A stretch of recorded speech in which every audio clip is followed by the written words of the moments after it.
So ladies first, I would like to ask Miss Antizza Dantcheva from INRIA Nice Sofia Antipolis to reach us on the desk.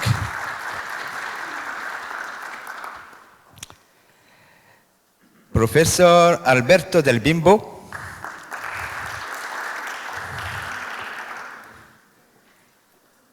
Professor Mubarak Shah.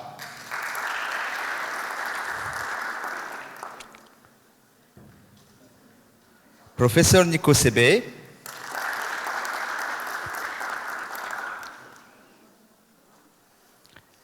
Professor Mohamed Daoudi. Professor Stefano Berretti. And also Mr. Karim Amor, which is the founder and the owner of Synergion. That should be part of our panel.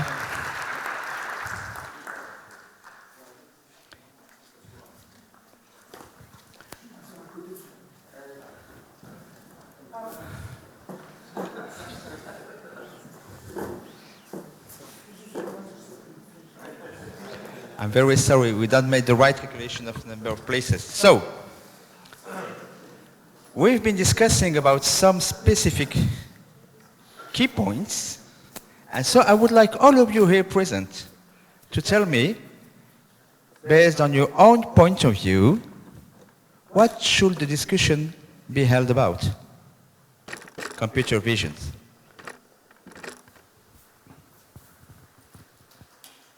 Who would like to begin? Well, I think I will start with a definition. So to me, if you just consider computer vision, what was the definition 10, 15 years ago, computer vision is dead. Or no, it's not really, but it's very much changed. So I'm always saying that now CVPR, which is, let's say, is a flagship conference on computer vision, has become the largest multimedia conference. And if you go to CVPR, you will see that practically there is hardly ever a single paper that is doing only vision. So I think we have to look into, let's say, vision systems, which includes different modalities, include also knowledge, include a lot of other things that are putting together. I'm trying to be controversial, of course.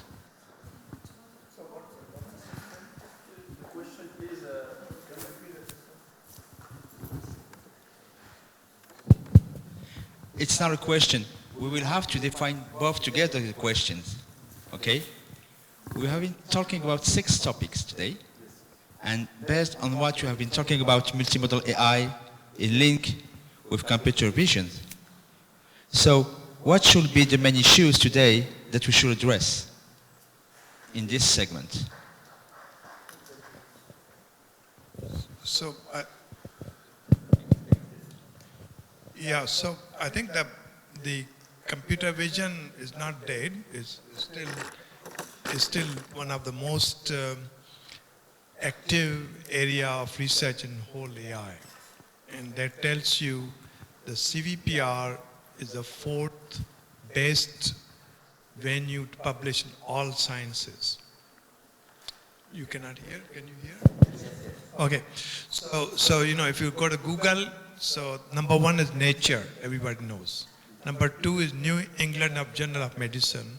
Number 3 is Science, and 4th is CVPR. And why it happened? Because the vision is a very hard problem, and because the quality was maintained, and vision is influencing all other areas of AI. And so that vision will continue.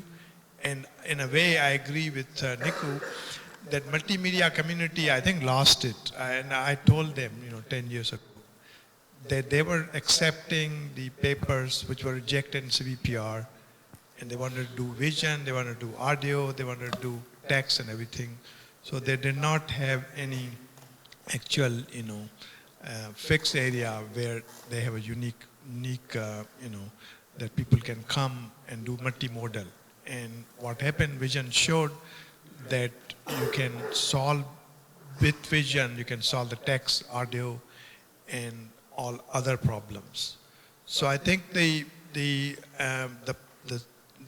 title of the panel was that what's impact of the ChatGPT large language model on vision. So if you look at the history of vision, we started, understanding an image, say object recognition, and there was old methods. We were looking at the edges, lines, shapes, and so on. And we gave up. It didn't work. Okay, so there was a lot of efforts. It didn't work.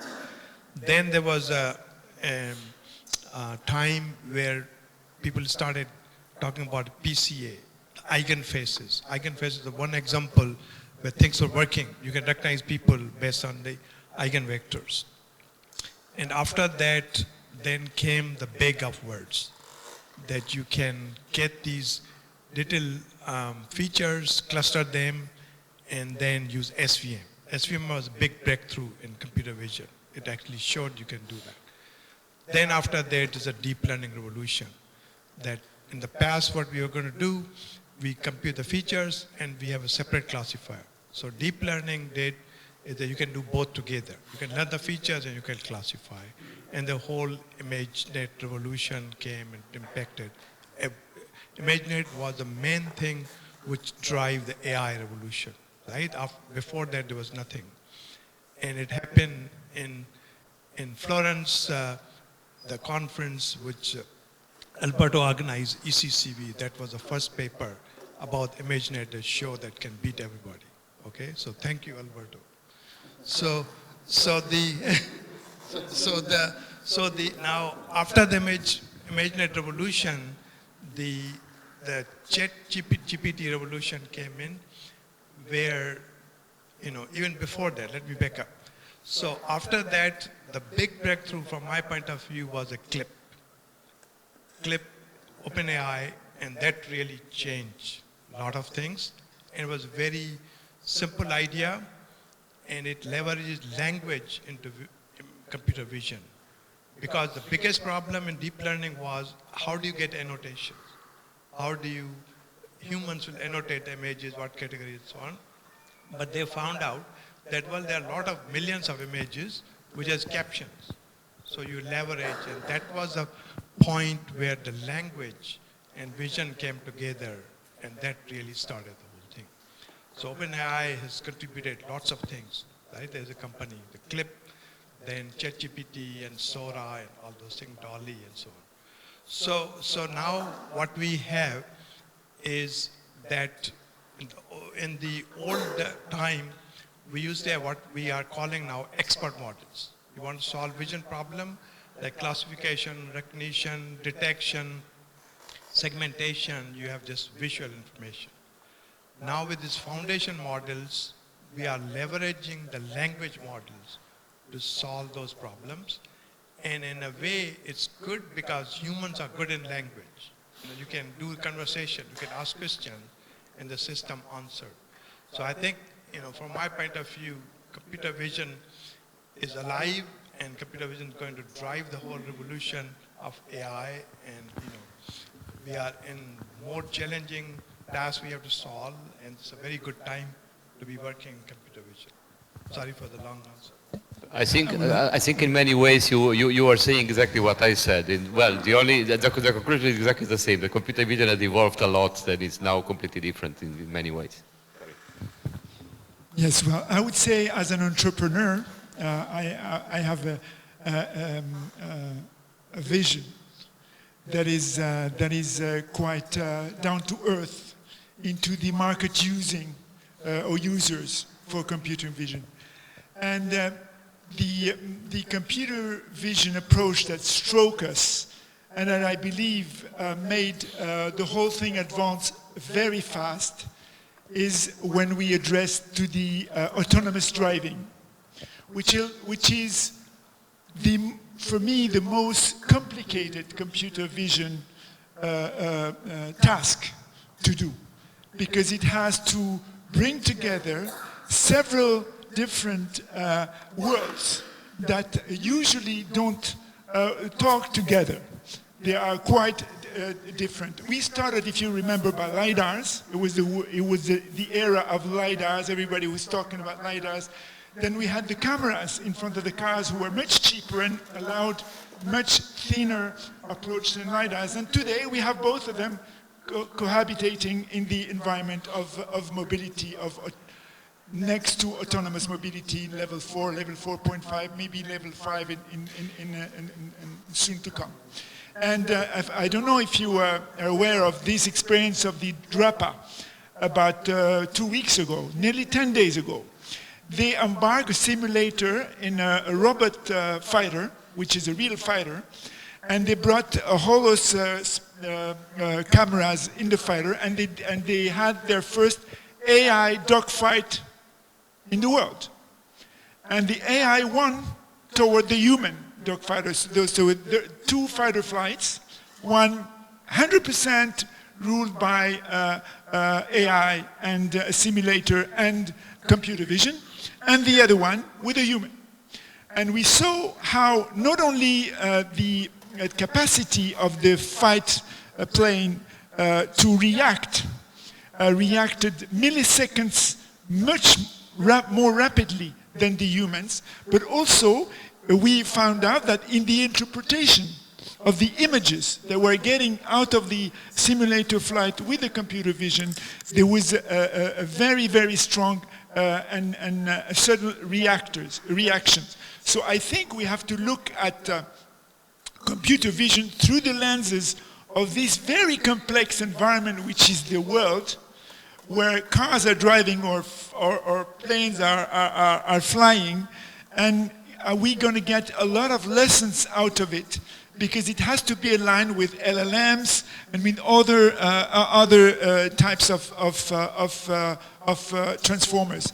But also, we use in our company hyperspectral cameras to look at health in this in some areas, and we look at them also for mining to analyze the spectrum of some kinds of rocks that we bring out of the soil. And so you have a tremendous sensors that exist today that can help in areas that was never expected before. We use hyperspectral cameras also in cars, and we can say that these versatile environments encourage us as researchers to look for solutions not only in one vertical, but also in the theme of synergizing a whole bunch of technologies together. Thank you both guys, and also Nico for starting the discussion. I thank Mubarak for having made the history of computer vision in a very few words, and but I also help my colleague here close to me because anticipated what I want to say. Because I believe that the subject of this panel is also understanding which directions for computer vision in the next future. So I believe there are 2 directions that have been mentioned. One direction is the integration of media with the visual media, which is nowadays we see good examples, good product. So that is the direction. But the other direction is the one that has been mentioned, sensors. Because up to now, most of vision has been from camera in the visible spectrum. Most, because also infrared has been analyzed. But now we have the sensor direction that it promises to give, new kind of data. For example, we have worked recently on event cameras. Event cameras are special cameras. They get signals at 1/1 million second. So That means you can detect something that human eyes cannot. There are applications where this is important. You can give a look to what happens under your skin that you don't see, but that means emotions, for example. It's visible for medical, important, but also to analyze reactions in a way which is, impossible for human. So vision also applies to this kind of sensors. So I believe there are two strong directions. One, extending vision to new inputs, which require also, a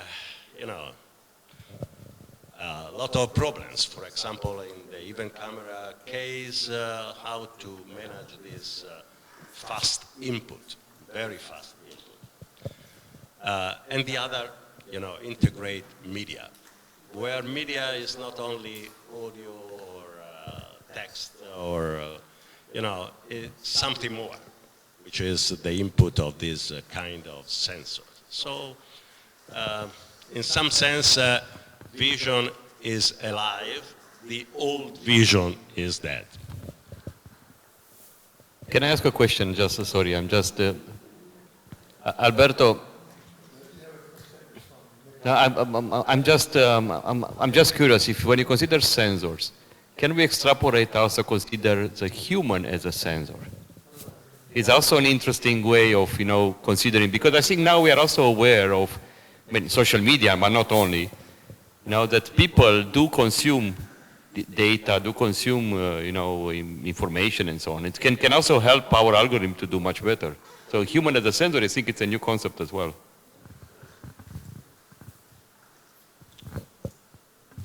So related to this, I want to throw in also another topic that I see is worth exploring, namely data. Now we have understood, yes, CNNs are data hungry. We need lots of data, but I think that we still need to explore things like how much data is enough. Is really more data better? Can we clean and can we make algorithms also more compact with less data, however better performant? So just to throw in another.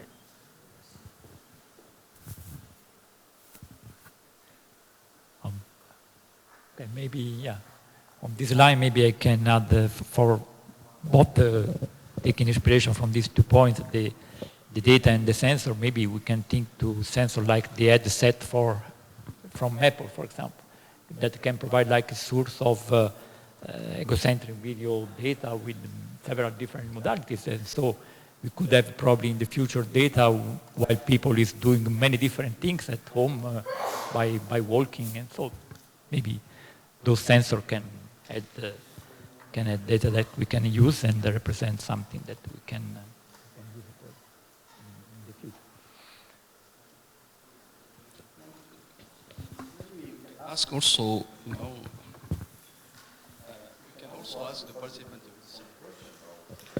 Okay, we still have to get your suggestions about your point of view, and then we would like to let the audience, because they are future researchers, some of them are still students, okay? And so the objective is to give them the scope. Because when you want to make their postdoctoral research, they need to get a kind of visibility, okay? And be sure that the whole time and energy and observation that we give on their own work will have to pursue the right target given by the experts, okay? So, till now, we have been understanding that we talk about, we are dealing by the impact of LLM on vision, okay? And we said, okay, maybe you want to use a little... Oh, sorry. I'm very sorry. And so, we begin with the first question about, not the question, but the hypothesis. We have to talk about the impact of the LLM on the vision. And I'm sorry, I did not remember the whole names. Your name is? Yes, Nico told us, okay? and Mubarak Shah, they were talking about the fact if computer vision may be still alive or not, but we can say that there is the old school and the new school. And thanks to that, what I've been understanding from my part is that maybe by making this kind of new combinatorial approach, by mixing the media and the sensors, that means that it will be a kind of new behavioral approach. Thanks to this combinatorial approach, because it will let us to deal with a new kind of data. When we talk about data, there is the effective data and the hidden data. And then Mr. Bimbo told us, okay, if we are able to deal with this new kind of data that may be the future data, okay, in terms of live digital data stream, by being able to detect emotions and also to get this kind of third eye, what we used to call the extended vision, maybe it will be able for the AI to understand more deeply its environment. So this is why we have been able to understand. And thanks to this vision, sorry, it's Miss Antita told us, okay, that's great, because what I have understood is that for the next generation, the Z generation, I don't know how we're going to call the next one, because after D, there is no other letter. Maybe we're going to say Z.1 or Z.2. They will be very proactive in the field of producing video content. And so when we are talking about the data deluge, the main issues and the main challenge is to do the best work with the less data in terms of cleaning and productivity. So maybe are we talking about the future kind of data with which we will have to deal with? We used to deal with the text, okay? But today we will have to deal maybe with a new kind of data, which is the future of the data provided both by the media and the sensors. So this is the first comprehension that we get from the first debate that you made, okay? And thanks to what those researchers bring to us in terms of point of view, I would like Mr. Daoudi, to give us your point of view. Thank you. So, what I agree is that, when I prepare this spring school, and I prepare also this panel, I read a paper from Ian Lecan, he discussed about this large language model, and he say large language model cannot solve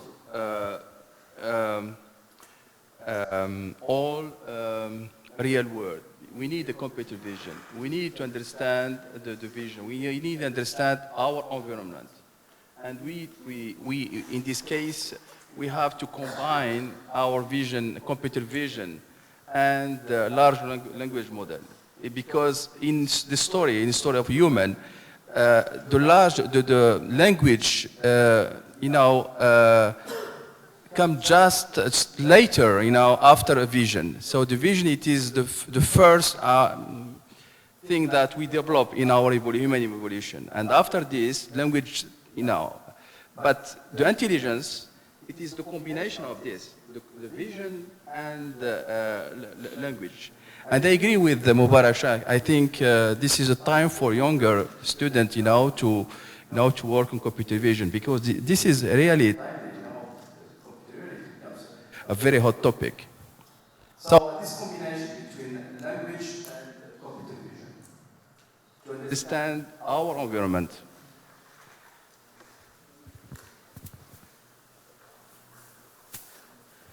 Is it a way for the human to understand more deeply their environment?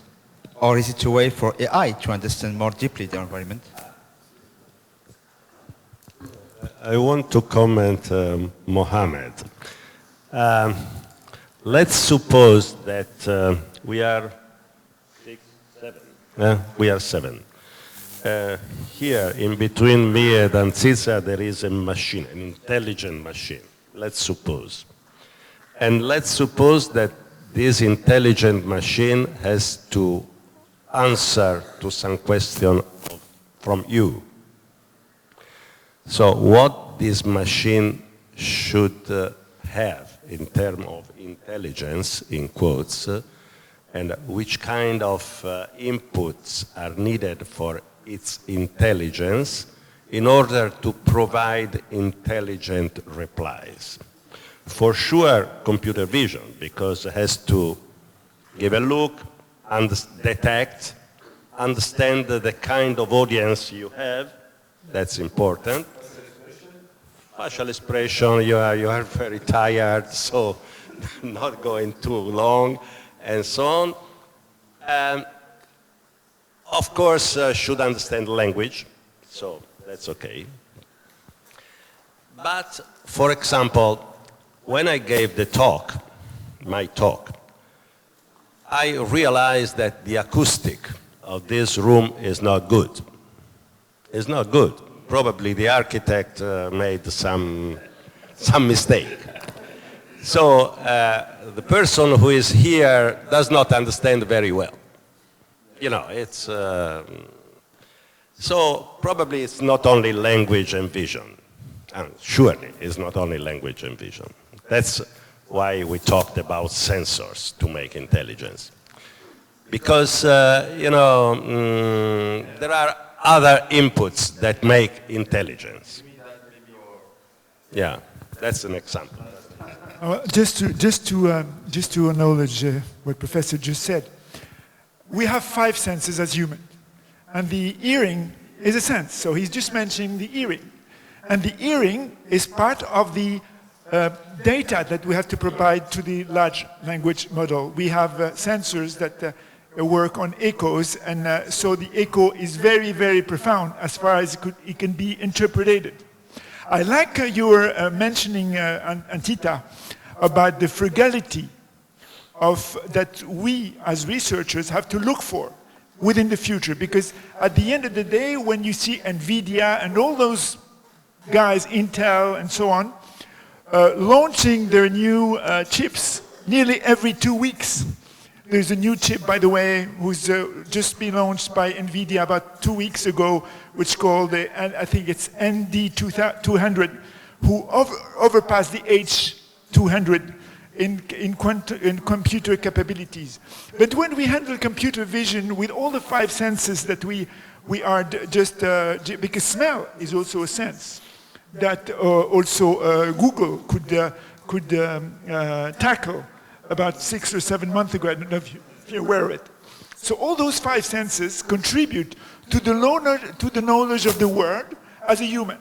Now, what arbitration as engineers, developers, and people from the state of the art do we have to embody in order to have it be more frugal? Like, look at your brain. It works at 30 megahertz. We're talking billions of tokens when we talk about LLMs like ChatGPT and so on and so forth, and the computer power needed to load those kinds of data and to calculate those kinds of data is tremendously higher by billion folds. So we have to ask ourselves as developers, what are we keen to do? Abdel Salam, my co-founder, talked about what we just developed, which is context folding. Context folding is part of the solution of saying, okay, I don't need all those bunch of data to understand the context of something, so I have to find a way to fold the context, but keep the essential of the context to know about it. And you can apply it not only to vision, but also to audio, also to sensing, also to spelling, also to language. And I think all this together, we have a responsibility on working on getting into a more frugal way of doing things, whatever we're doing. So, in order to understand more clearly what you said, all of you are present in terms of summary. That means if we want to reach this extended vision and to make it the most efficient as possible, because we have to take the innovation directly to the market in front of the user and to be sure that it's concretely usable.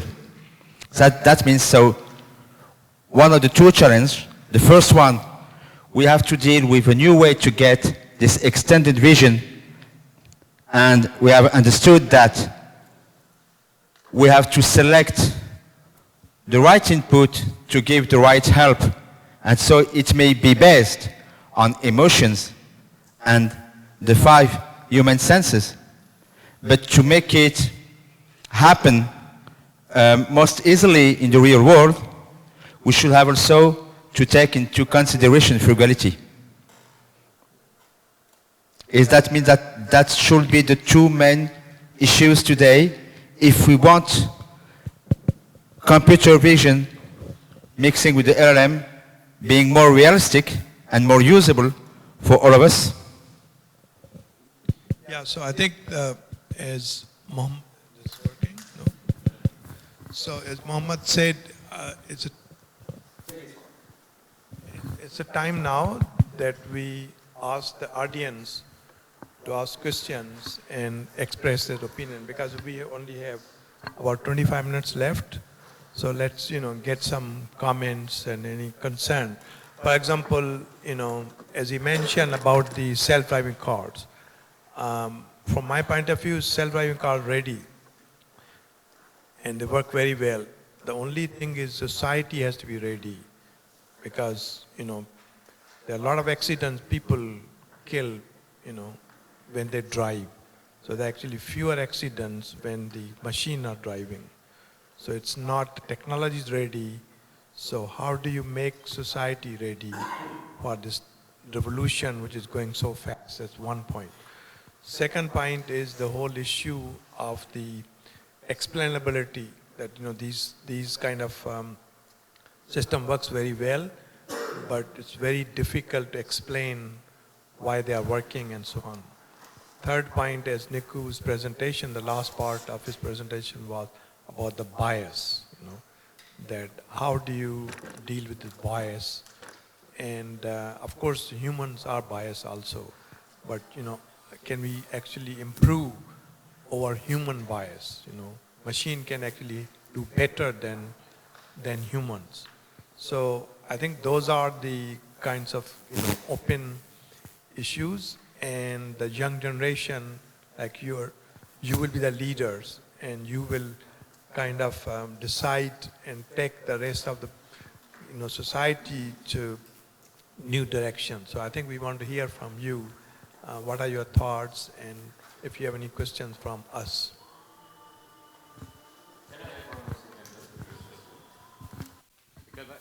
I want to relate to what Alberto said. I think it's important if, and I like this idea, what if we would have a machine here in between us and what the machine would do? But to me, it's let's say we have to decide in one way or another, what do we want? Do we want the machine to be exactly like a human, have all the human senses, look at this, or we want the machine to be complementary to a human and to be a superhuman indeed? So I would argue that, let's say, solving the problem of, let's say, the question that you had, what are the top, what are the trends in computer vision, the next 10 topics in computer vision? The machine doesn't need to have vision, audio. You can just be a human that put in with a keyword what it is. And if it says ChatGPT, it will just give you a list which will be, we will all agree about it. Is this intelligence?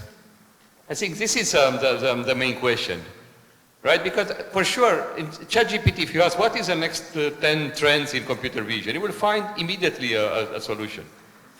But the problem is, we will still be here and debate, yeah, but maybe, but not, and so on. So I think it's, I think we somehow have to decide on what do we want from the machines, in many ways. And not be afraid that the machine will take over. Sorry, will take over, will do better than us, and so on. On the contrary, machine it's supposed to be and it will be a companion rather than just, yet another boss or playing God or whatever we want to do about it. So of course, this it's also food for thought for you guys. So if you have questions or comment onto this, well, we'll be more than happy to answer. Professor Amor from EMPT. So first I want to thank Professor Daoudi, Professor Tamtawi and all the sponsors for making this amazing event. It was really interesting to hear all those experts. So I'm thankful also to be part of this event. Actually, I have two questions. The first is about the area of SLM, short language models, and I think Dr. Anitsa maybe when she spoke about less data and more accuracy, so maybe you speak about this area, short language model, which will make us able to use our phone without any connection and also have the ability to do what we do with our computers. And so what do you think about this area for researchers? And my second question is about, we hear Nico Sebe about it, the doubts, how our fears of the future.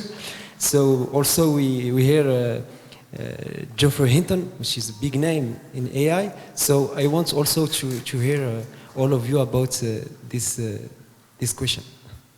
The challenges of the future and what are your doubts, your fears about the future of AI, especially computer vision. Any answers?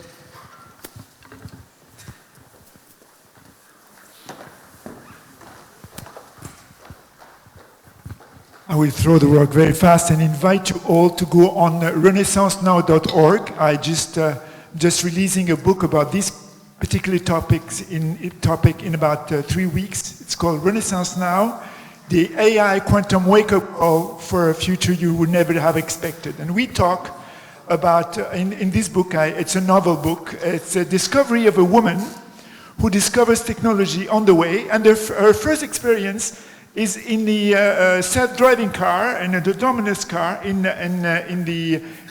California, and she explains in the first chapter how she felt in this autonomous car, and it was fully equipped with I won't mention the name of the company, but it was fully equipped with computer vision.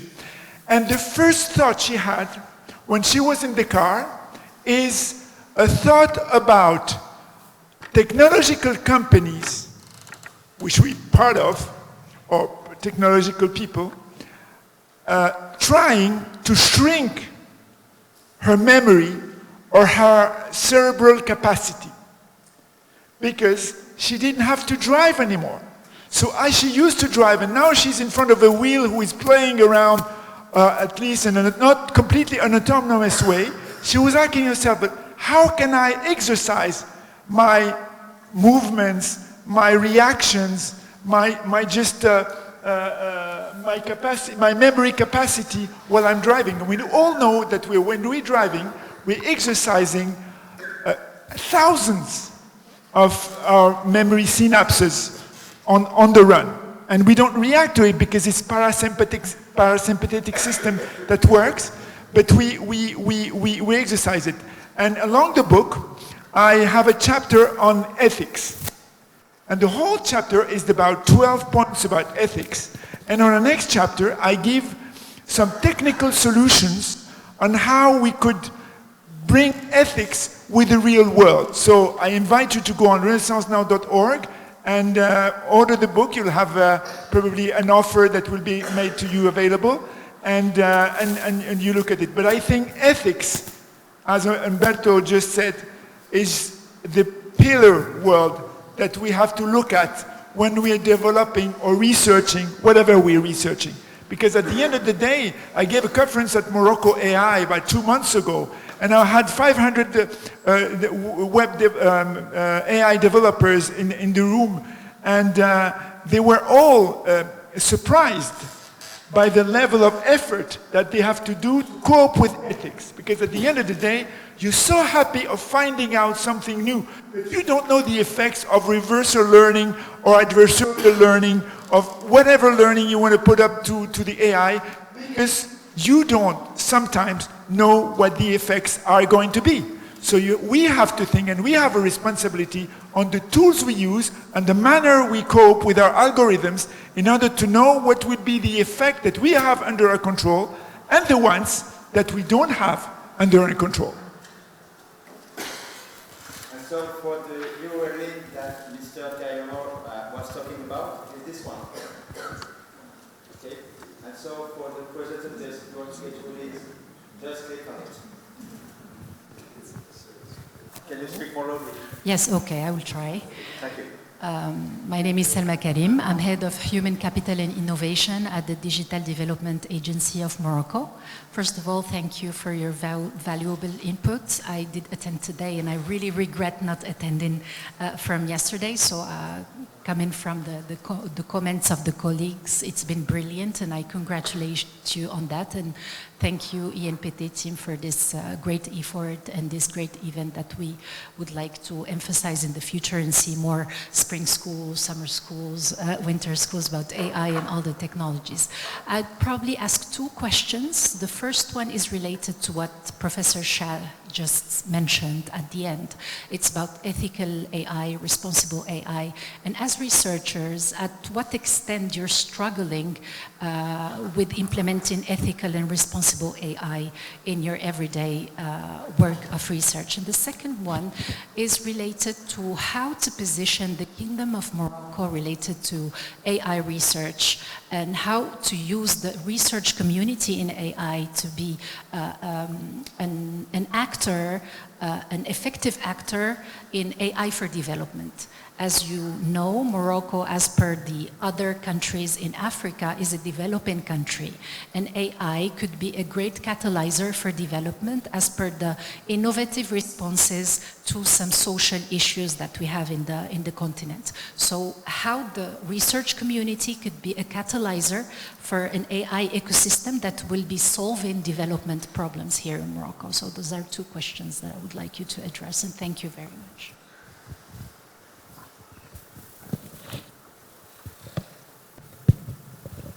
Who would like to give the first answer?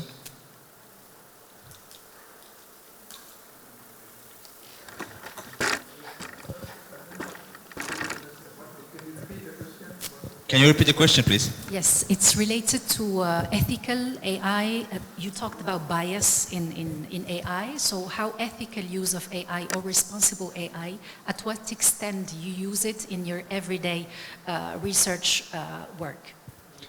Yeah, so I think that that's important issue. So every technology, every new science have a lot of positive,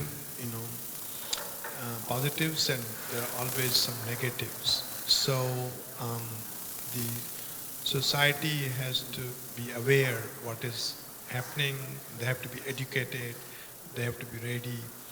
At the same time, that scientists have to be careful in conducting these research and addressing these issues. But I think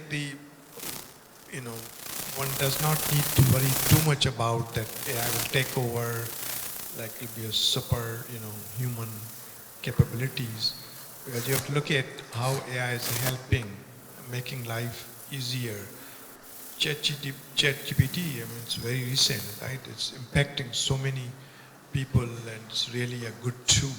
And it was a similar thing when computers came in first time. People thought, it would be a disaster. People lose jobs. It will, will really bad. So I think any technology will always help the society to go to the next level. At the same time, it's important the society need to understand what is happening, and I think all the different countries have efforts. There are, especially European, they have this new laws, and US is also getting ready for that. So I'm hopeful that in general, the human race, want to do good things, and overall, I don't think we need to worry about AI will take over.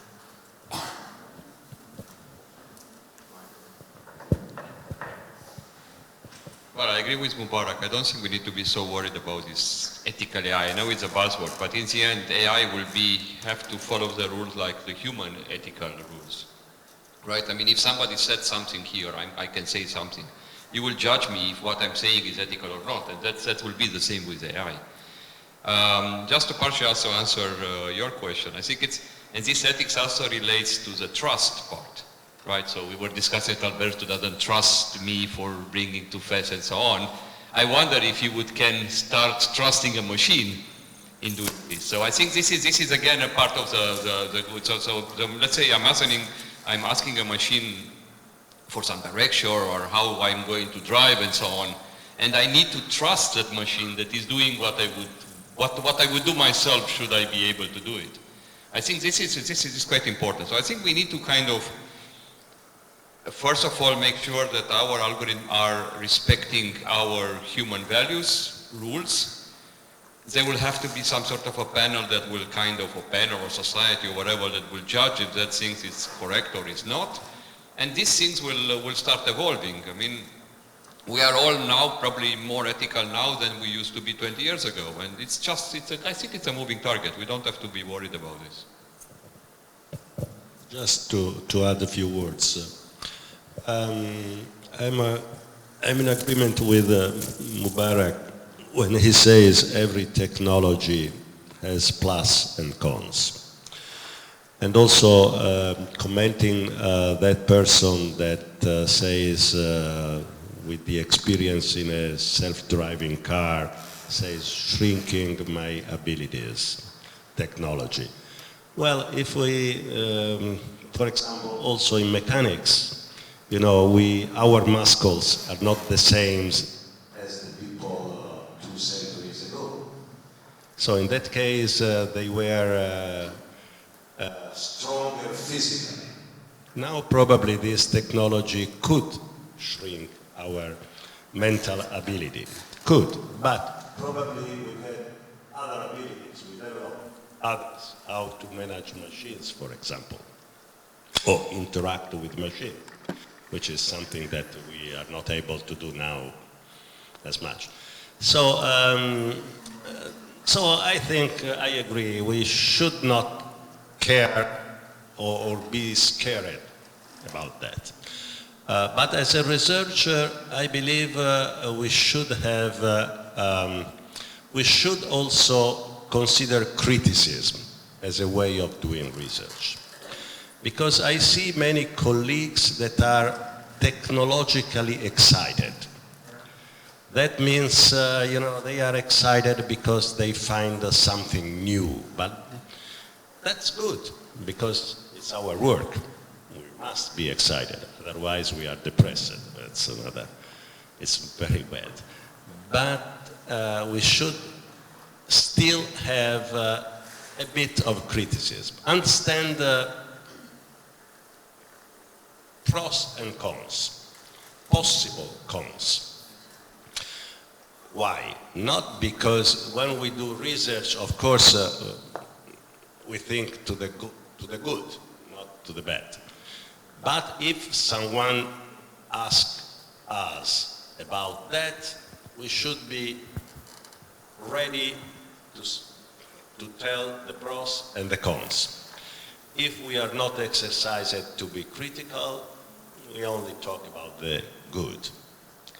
So, just to answer you that, it's okay to look positive, but also understand the negative. The decision about ethics, it's not in our hand. It's mostly in the people who decide the politics of the countries and so on. But very often these people ask to us. I want to answer your last question about the relations with Morocco. About 6 days ago, we had a little conference, a little gathering like this one with the Ministry of of Digital Morocco, Miss Rita Mzour, organized by the American Embassy and the Microsoft people, and we were gathering in the hotel in Casablanca. And Her Excellency Minister explained to us about the dynamics of the digital policy of Morocco within the years to come. And I think your program, which you probably contribute to is a very good one. But I will mention something which is very important, which I told her when we were having a cocktail together. Told her, listen, we as a country, we are looking for our sovereignty in the data, and we also looking for our sovereignty in the way we handle this data, because each and every country has to handle its data sovereignty and the way they handle it, which is normal. But AI is another story. AI is a species. It's not a human species, it's a digital species. It's a digital species that thinks, mimicking humans, but not thinking like humans. We talk about the 30 megahertz. But thinks faster and in a more effective way than humans, because it can think in parallel. Then if you come to governance, we have then a very sensitive equation that we hand over to the people that govern our countries, which is, how are you going to handle AI in the dynamic of what you want to do with your country, in your country's program, where AI is advancing so fast in a daily basis, because we're not anymore in a linear world, we become in an exponential world since about 5-6 years, and now we are in the exponential of the exponentials with quantum computing coming very, very soon. So how can governments handle this, having into account the needs and the volunteer of their citizens, while we're having a digital species advancing at such a fast pace? There was a decision yesterday taken by the head of Dubai, which had already taken this private decision about 5-6 years ago, appointing a minister for AI. A minister for AI, just AI. And yesterday, he released a new law obligating each and any department and each any minister to have a head of AI, because he considered that as a new species, it has to be handled in a proper way, not only to be as effective as a productivity tool, because at the end of the day, this is what it is. It is a productivity tool. But on the other side, coping with the potential dangers that it can provide by escaping our hands. And Omar, you mentioned Jeffrey Hinton. Jeffrey Hinton, for me, for a lot of people, is the father of AI. When you listen to him, and he's mentioned in my book, and is pretty wise in that area, he left Google because he couldn't anymore understand what he gave birth to. And when you have an engineer in the level of Jeffrey Hinton, admitting he does not understand some parts of what he contribute to, then us as engineers, our researchers, our governance people, we have to think also about it on the months to come and the years to come. And because it's not of us, I'm over 60 years old, but all our kids and the kids of our kids are going to face a new world where computer vision will be everywhere, where their lives will be ruled by dynamics that are not ruled by ourselves. So we have to be very, very cautious about it. And I would recommend, I'm working on the governance paper with some folks in Morocco for that purpose. We recommend that the AI species thing should be taken very seriously. Aside from the fact that it brings a lot of good. And this is the dangerous thing. It brings so much good that we have to take care also of the other side of the coin. At least look at it.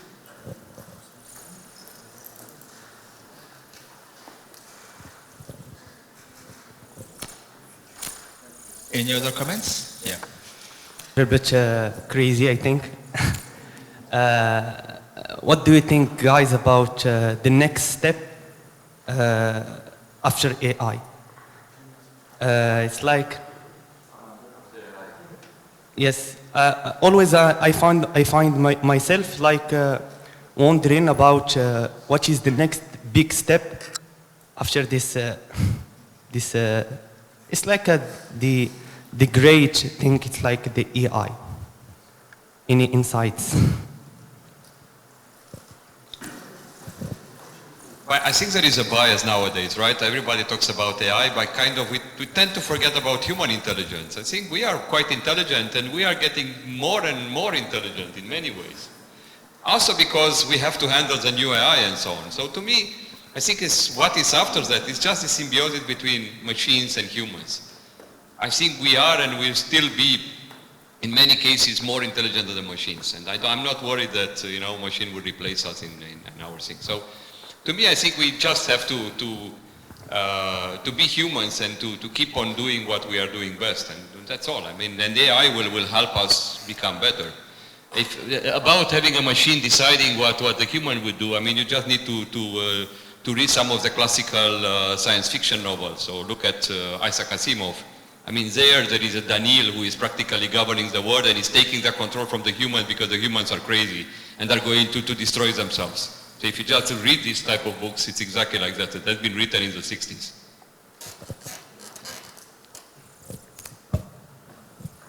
So I think that humans have to fear themselves, because humans are the problems. Let's see how many people are being, killed, in these wars in Ukraine, in Hamas, Israel, and so on. So that's the biggest problem, and hopefully AI will help us, educate us, make us busy in something more challenging as compared to fighting with each other. And also, we need to resolve this, inequality. There are lots of poor countries, people are dying because not enough food. There's a disaster, natural disaster, and they don't have opportunities, and people are migrating. So these are the basic issues. We can see how the technology can help us to resolve. I think that's important. Like the climate, is a big issue, and if AI can help us to deal with climate, consume less gas and all those things, and have the progress in the vaccines, we can save lives, and work with young kids, and those are the very important issues, and everybody has to play a role in that.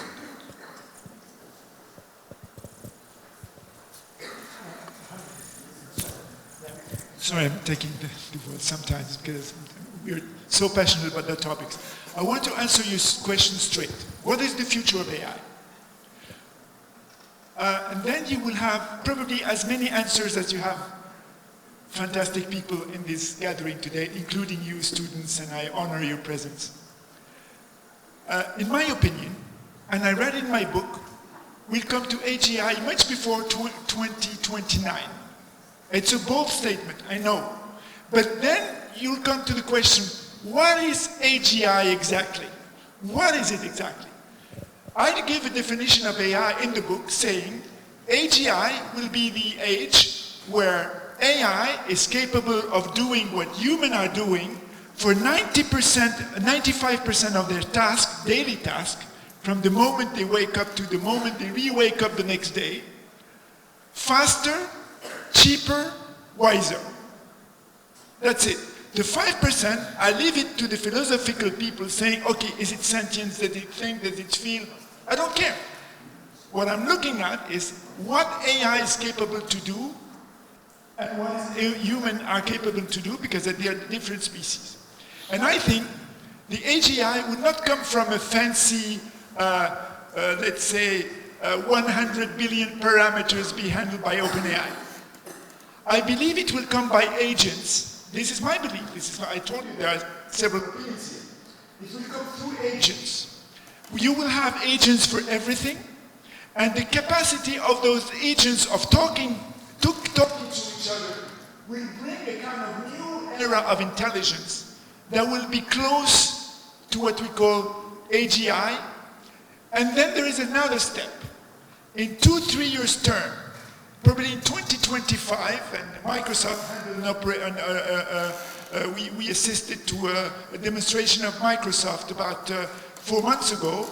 They handled a quantum computing exercise, and they did 14,000 calculations with 0 error.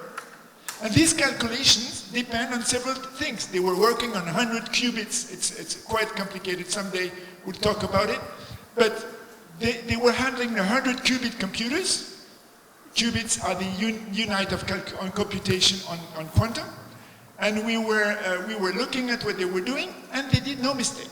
Now, you can compute in quantum today at the level of 45 qubits with nearly no mistakes. You know that quantum needs a lot of fancy environment. You have to be at 0 Kelvin with a type of pressure and so on and so forth to be able to avoid noise and to make entanglement work properly. But at the end of the day, I think quantum would bring AI to another level. Because at the end of the day, we were talking about parallel calculation. This is the heart of parallel calculations. So it will bring the world to another galaxy, I would say. Because we think that Moore's law is at its edge, computing termination. That's not true. When you look at machines that are producing chips today, they work on nanometers dimension. And we use computer vision, by the way, to look at those capacity of production to be able to evaluate exactly how they're producing those chips. It's the only company in the world, it's a Dutch company who can provide this capacity of providing those nanometer measurement chips. But at the end of the day, if you don't have any problem with data, the volume of data doubling every year nearly, if you don't have problems of computation, NVIDIA being a $3 trillion company in 12 months, if you don't have a problem with the context, being able to fold it with companies like ours, if you don't have any problem with whatever, I mean, you heard that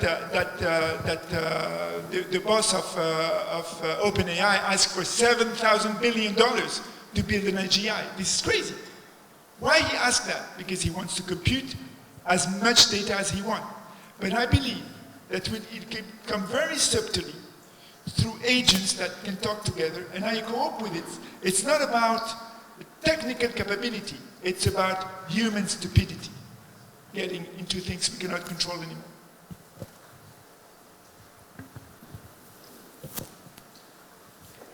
First, we are very grateful to Professor Daoudi to enhance and promote our scientific level with the great effort done to organize this event. Really, we need many events like this one. And also thanks to all the speakers for the rich presentations and to share the information. I will give the floor to my colleague for one question. Thank you very much, Sir Omar.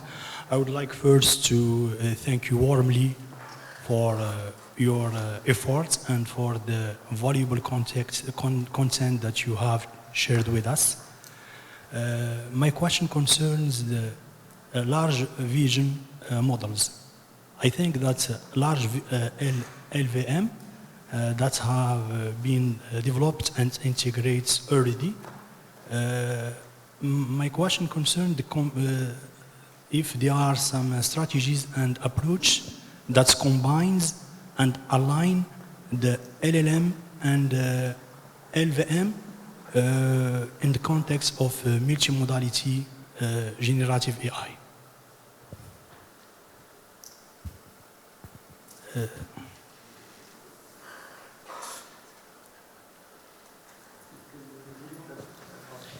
Can you repeat the question, please? The question is, Now we More loudly. Now we talk about LVM, large visual models. My question concerns the combination of LVM and LLM, large language model. Are there some approaches or strategies that help to combine and align these two versions of models, foundation models? Yeah, I think that's a very good question, and that's very good question to end the panel discussion. So, see, the large language model is trained on a huge amount of data, and we have many books, encyclopedias and all those things. And language is much easier compared to other modalities, as compared to images, video, audio, and all those things. So now after the ChatGPT revolution, then there are these methods which are called visual language models. So where you put in the images or a video or the other modalities. And right now the approaches are very simple, that you have the large language model and you have the encoder for the images, and you just have one layer which you train and you do instruction tuning so that you can have a conversation model with the multimodal capability.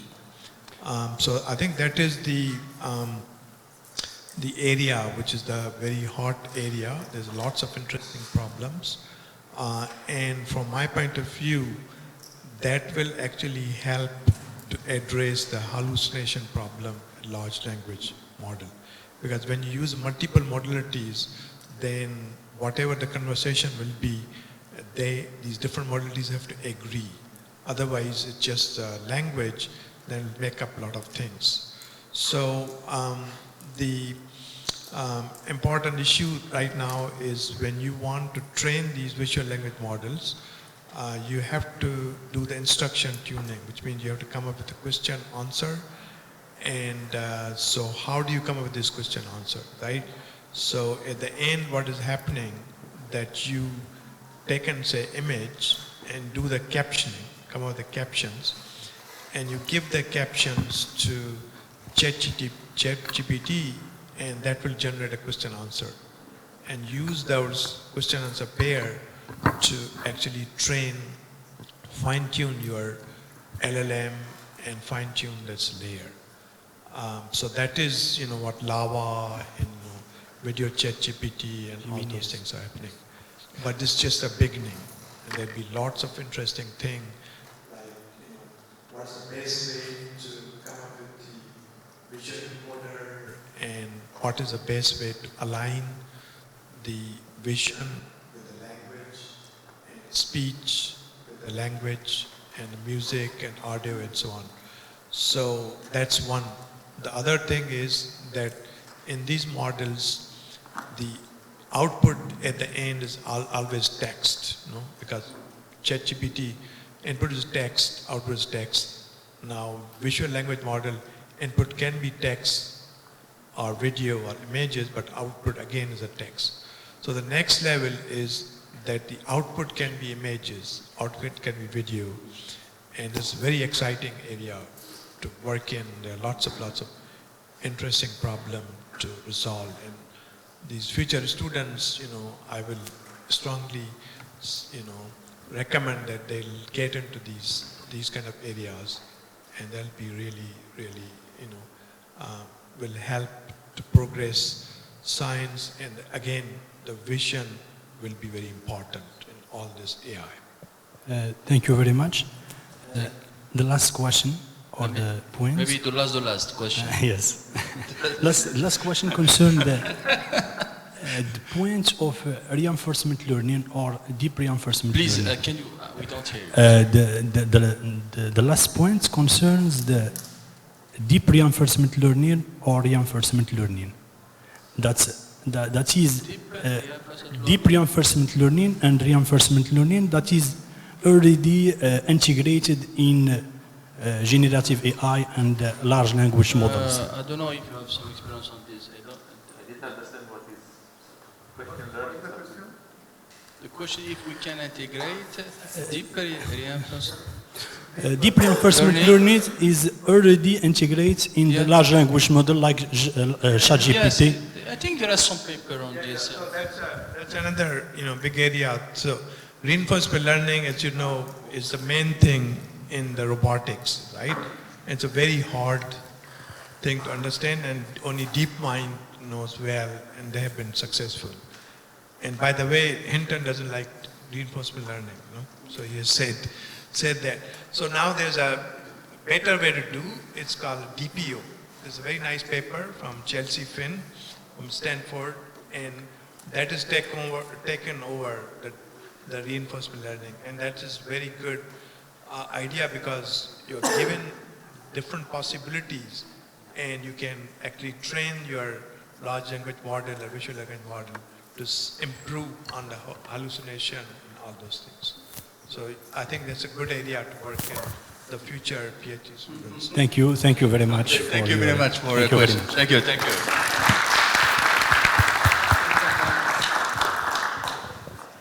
Thank you all for your interactions. So for the partner here present, you have a last view. That may be three value propositions that this present scientific committee should discuss in order to prepare the next edition. The first one is that combining LLM and large vision model, how should we prepare ourselves for the next level? Then to reach the extended vision, what is next, why and how, dealing with the future of data. And then frugality and affordability, allow the mix LLM plus computer vision to be more scalable. So after this AI Spring School, we're gonna transmit you and send you the topics that will have been decided by the scientific committee for the next edition. And so, as promised, the debate was very exciting. For people who asked me before about the book, you can download it at this URL link, renaissancenow.org. And tomorrow we will not have to work, okay? But for Thursday and Friday, those are the lab sessions, okay, that will be led by experts coming from UM6P, INPT, and INRIA and Sophia Antipolis. During 2 days, you're going to build some very interesting things, learn some very interesting things, and you're going to practice also some specific tools in the field of large vision models. Thank you all.